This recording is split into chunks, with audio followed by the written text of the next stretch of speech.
He makes the grab. He's going to try and return. Running to the 40-yard line. He's got it. He's got the edge. Running at the 45. At the 40. He cuts inside a defender. He's got the penalty to beat at the 25. Down the sideline. 10, 5. Touchdown. No flags. Touchdown, Colorado. Oh, what a play. Special teams. You know, there's an old coaching adage that says there's never been an ugly victory.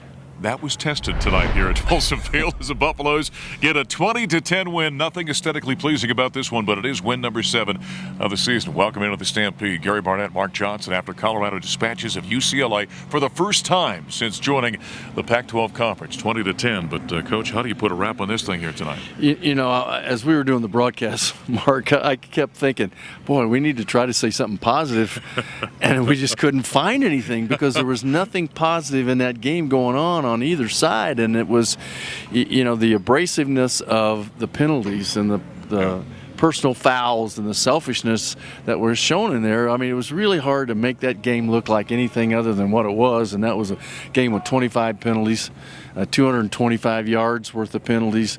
But from the Buff standpoint and from Coach McIntyre's standpoint, this is a really good opportunity, a teachable moment, if you will, because I think we played down to UCLA standards. I think they came into the game and they were chirpy, and we went right ahead. They got in our heads, and we were chirping. And so things like that, if they continue, will cost you a game. You will not play in that championship game if you let that sort of thing happen to you again. So, you know, that's going to be the players' choices.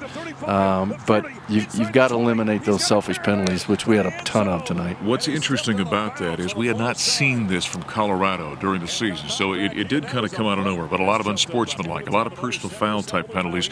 And maybe as fans or media, we don't understand, but both Mike McIntyre, yourself as coaches, Chad Brown, who was with us in the broadcast, all you guys use that term selfish when describing those kind of penalties. Explain for us. Well, whenever you do something that is a response that you feel like you need to make that's outside of the rules, and you make it anyway, then really all you care about is what you get to do or what you feel like you should do. And when you submit your team to a 15-yard penalty, you literally can lose the game. And so this is the ultimate team game. And when you take it upon yourself to satisfy your needs rather than what your team needs, then you're being selfish. And so it's pretty obvious to those of us who played it. Yeah, penalties aside this one, I think we're getting to the point in the season after 9 games where you start to have to look at this defense and say this is a very good, one of the top defenses in America. You know, I agree, and our defense is going in one direction. I think our offense is going in another direction right now. And I think you've got to say that our defense is playing outstanding, and you must give those coaches credit for that because they really have taken a team that has been not a good defense through the last 5 years or 6 years and turned them into a defense in a year, maybe 2 years, but 1 year for sure. So you got to give them credit. But the offense now, you know, we're not hitting the plays we were hitting before. We're not getting the ball out fast. We're not protecting. Now, we were playing different teams than we are right now, and maybe that has something to do with it. But I think the offense has got to take a look at what's going on because it's for 2 games in a row now, it has not been hitting on cylinders. Well, the Buffaloes do get a great special teams play. In fact, Isaiah Oliver had 2 great returns, a 42-yard return, then a 57-yard return for a touchdown. That really kind of sealed this ballgame. No question. And as we started the game, we said keys to victory was that one of them was that the special teams were not a liability.